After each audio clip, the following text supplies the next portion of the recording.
Gracias por continuar con nosotros. Estamos platicando con la diputada Teresa Anchaustegui y hablábamos un poco acerca de este estudio. Quisiera saber a quién se está matando, qué edades tienen, qué características en común podríamos encontrar.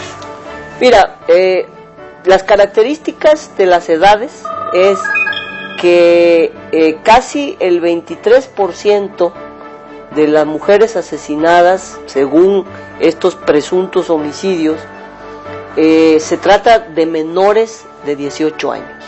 Es decir, estamos hablando de que casi 1 de cada 5 mujeres asesinadas es menor de edad. Las edades, cuando ves el panorama a nivel estatal, porque tenemos también un fascículo para cada entidad del país, que solamente estudia los 2 últimos años, varía en algunos lados. Por ejemplo, en esta zona del centro del país de la que hablaba yo, como el México del honor machista, ahí las edades son mayores, ¿no? Incluso estaríamos hablando de mujeres entre 25, 35, 40 años, ¿no? Que es típicamente un feminicidio íntimo. En cambio, este otro feminicidio que se produce por la existencia de condiciones comunitarias o sociales de mucha violencia y violencia en contra de la mujer, ¿no? Ahí las edades son más jóvenes. También cuando se trata de estas localidades en donde se presume fuertemente la existencia de trata de mujeres, ¿no? Por explotación sexual, las edades ahí son menores, ¿no? Entonces es una cosa importante. Pero hay algo que es verdaderamente aterrador, sobrecogedor, nos impresionó muchísimo el resultado, que es saber que en México entre 7 y 9% de los presuntos homicidios de mujeres se trata de niñas menores a 5 años. Esto es muy fuerte, porque nosotros escuchábamos, bueno, todo mundo que sabe de lo que es la violencia sistemática y la discriminación en contra de mujeres en el mundo, sabe que, por ejemplo, en la India o en China, a las niñas se las mata acabando de nacer, ¿no? Por el simple hecho de haber nacido mujeres, porque significa una carga para la familia, ¿no? Y que hay un déficit, por ejemplo, en China, de 20% de mujeres frente a la población por todas esas muertes. Pero no teníamos idea de que el feminicidio infantil tuviese tanta presencia en nuestro país, ¿no? Y aquí pues encontramos deficiencias en la información, porque a veces no sabemos qué tipo de lesiones están provocadas en las criaturas además de la muerte, ¿no? Normalmente se las mata a las niñas con objetos romos, ¿no? O sea, las golpean hasta morir, ¿no? Pero no tenemos datos que pensamos que pueden ser muy importantes para saber si las niñas han recibido alguna forma de ultraje antes de la muerte, ¿no? Porque el certificado médico de donde sacamos la información, lo único que dice es la lesión que causa la muerte, ¿no? Pero no establece algunos otros elementos. Seguramente en las necropsias pudiera existir ese dato, pero nosotros todavía no hemos ido a rescatar la información de las necropsias. Probablemente sería muy importante que en una de las líneas de los estudios futuros que se haga, vaya justamente a hacer un muestreo de las necropsias en esa población. Pero es un tema aterrador que yo creo que debe de ser inmediatamente, o sea, sin dilación debe de abordarse en los códigos penales de las entidades. Respecto a la legislación, es también muy importante decir que todavía en 9 entidades del país existe un atenuante para quienes privan de la vida a una mujer, que es el famoso estado de emoción violenta. ¿no? Cuando un hombre mata a una mujer, puede alegar que estaba sometido a un estado de emoción violenta, y entonces esto le reduce la pena, es decir, el delito deja de ser un homicidio calificado para convertirse en un homicidio menor, o sea, y salir con menos de 5 años. Por eso es tan importante la tipificación del feminicidio, porque el feminicidio equipara cualquier tipo de homicidio en contra de una mujer a un homicidio calificado. Por tanto, aún en aquellas entidades donde existe todavía ese atenuante no aplicaría para el caso del feminicidio, ¿no? Ahora, sí es importante decir, aquí hay una iniciativa que ya fue aprobada, el dictamen ya pasó a la Cámara de Diputados para tipificar el feminicidio en los términos de cómo te comentaba, pero lo importante no es que esté en el Código Federal, porque se trata de un delito común, sino que cada uno de los códigos penales de las distintas entidades federativas se reforme para incorporar el tipo. Hasta ahorita solamente van 10 estados. Pero es muy difícil, ¿no?, cuando vemos el desprecio por parte de las autoridades para atenderlo como tal y con la urgencia que es debida.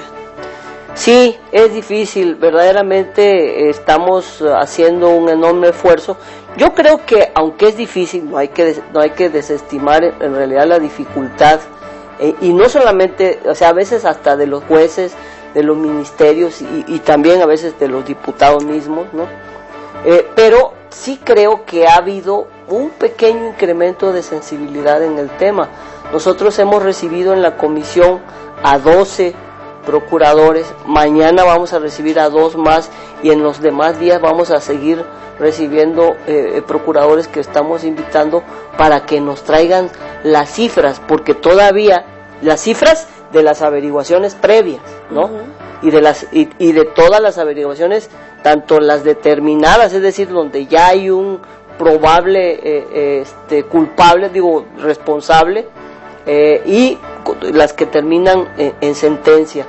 Es muy importante tener esa cifra, porque todavía nosotros encontramos que hay una brecha muy grande entre aquellos presuntos homicidios en donde los legistas dicen aquí hay un homicidio y que debieran investigarse, ¿no?, por default, ¿no?, y el número de averiguaciones previas que tienen levantadas los ministerios públicos. Entonces esa brecha pues es una brecha de impunidad, ¿no?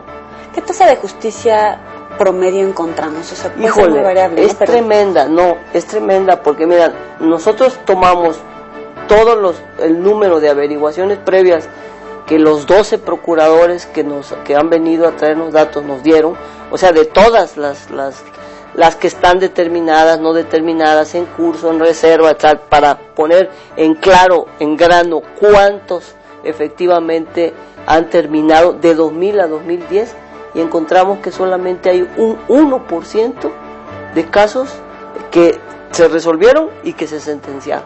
1%. 1%, es decir, que si lo comparas con el resto de los delitos que ingresan al sistema de procuración de justicia, pues se dice que estamos entre 3 y 4%, es decir, que solamente el 3 o el 4% de todos los delitos llegan a sentencia.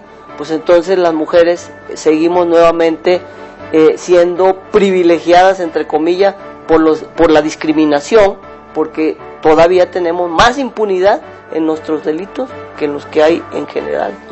¿Qué puede hacer la mujer día a día, más allá de la legislación, más allá de todo esta complejidad que puede enmarcar el sistema de gobierno, para evitar tener esta cercanía o permitir de alguna manera esta violencia hacia las mujeres?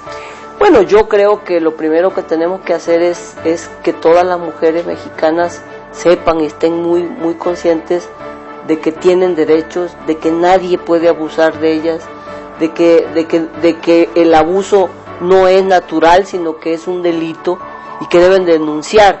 Yo creo que además la tarea es muy grande para las autoridades, porque tendríamos que prevenirlo. Yo lo estoy diciendo, como es tan localizado el problema, que en los estados son 3, 4, 6 municipios, que debiera haber unas políticas preventivas eficaces, si no está tan generalizado el problema como para que no lo pudiéramos detener, ¿no? Entonces sí se requiere mucha prevención, se requiere información también, que las mujeres eviten pasar por pasajes oscuros, que las autoridades iluminen las zonas por donde caminan las mujeres trabajadoras, donde salen, que tengan transportes seguros, que haya vigilancia, que haya cámaras, o sea, que haya verdaderamente operativos de prevención, que se eliminen, por ejemplo, de las ciudades todos aquellos lugares donde puede darse una agresión a una mujer, y que las mujeres tengamos a la mano un números de atención expedita, y que además haya mucha información también en contra de los tratantes, ¿no?, que operan de la manera como operan. Y también creo que requeriríamos una concientización muy importante, formación y todo, de los procuradores de justicia, los ministeriales y todo este tipo de gente. Ya se nos está acabando el tiempo. Brevemente, le quisiera preguntar alguna bibliografía que nos pudiera recomendar respecto a lo que significa ser feminista y qué significa para usted.